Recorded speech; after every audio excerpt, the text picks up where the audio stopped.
Savasana. This is the ending of our practice, and it is a crucial point where we can integrate your yoga practice to welcome rest back into the body. And often we're just cued to come into Shavasana, laying on our back, which is beautiful, but know that there's many ways that you can find your Shavasana. I take it as anything that feels nourishing and comfortable for your body can be your Shavasana pose. If you're looking for some inspiration, you can take a seated Shavasana. If this is comfortable, if you're going to sit, I would recommend sitting on a bolster or a folded blanket just to get a bit of height in the hips. Maybe even sitting up against the wall with your spine connected to the wall. And that could be your restful pose. If it feels good to have your eyes come a little softer, or close the eyes and come into your breath. So even if the whole class is laying on their back, if this feels more comfortable, by all means, let's try that. If you've never Shavasana on your stomach, I invite you to try it. Taking some cushion, maybe stacking your hands with forehead to rest on, and taking a bit of sway into the hips before you settle in here. This may be a nourishing space for your Shavasana. You're also welcome to curl up on your side, take a cushion, a blanket, whichever makes you feel the most comforted here.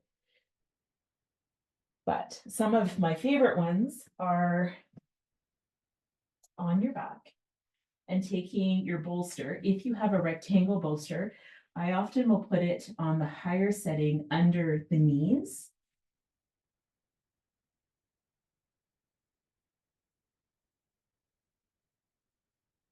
And letting the knees fall open to the side, soles of the feet together. So this is a Supta Baddha Konasana, soles of the feet together, knees open, with some nice support under the knees, walking shoulders under the body.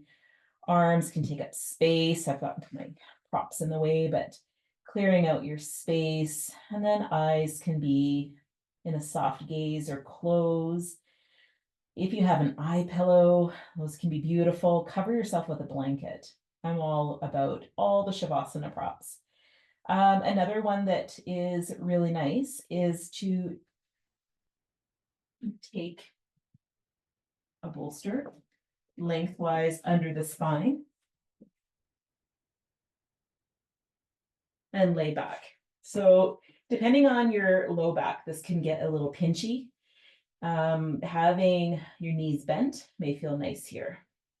It's also a big opener into the chest. So a couple things you can do here are take your knees out, Supta Baddha Konasana, taking blocks under the outer thighs.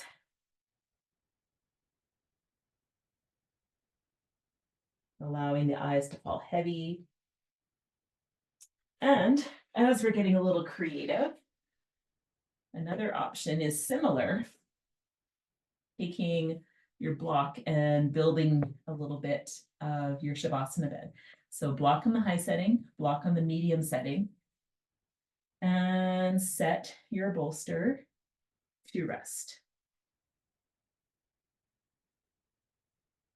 And we might get a little bit of Jenga here. You might have a couple that fall and reset, but once you lay down, open through the chest. You have this nice tilt through the chest. Your legs can be Supta Baddha Konasana. They can be knees bent. And welcome your breath once again. So I call this heart bed, queen's pose. It's just an elevated chest.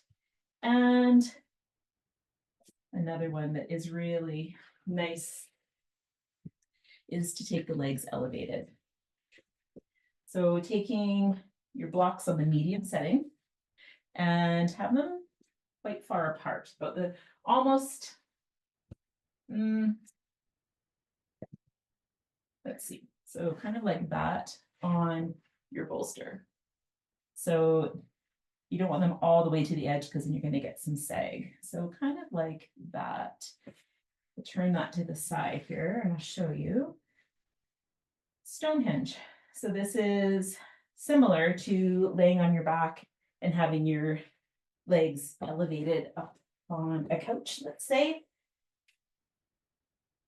And you don't have everything in the way. So it just takes a bit of pressure off the low back. You can walk shoulder under the body, opening into the space between ears and shoulder. Hover with a blanket, nice eye pillow, and you are set for Shavasana. This is one of my favorites. So maybe if you haven't tried, give this a try. Another one that we don't want to leave out is legs up or waterfall. Taking your legs elevated over against a wall, or if you're in the middle of the room, one thing you can do is sit on a bolster. And take your legs up. And this can be a soft block, a bolster, and allow the feet to be just dangling midair and higher than the heart. And it's fine if you want to take them into a bend, or just let them kind of splay out. All of it is good. Stillness, or you can take some movement into the joints. And if you want to get really fancy, you can balance a foam chip block on your feet and drift into your Shavasana. If you take something on your feet, please don't do a cork block. I would hate for that to fall on you. So some Shavasana inspiration. I would love to hear what your favorite Shavasana shape is. Send me a message and let me know what you tried. Thanks so much.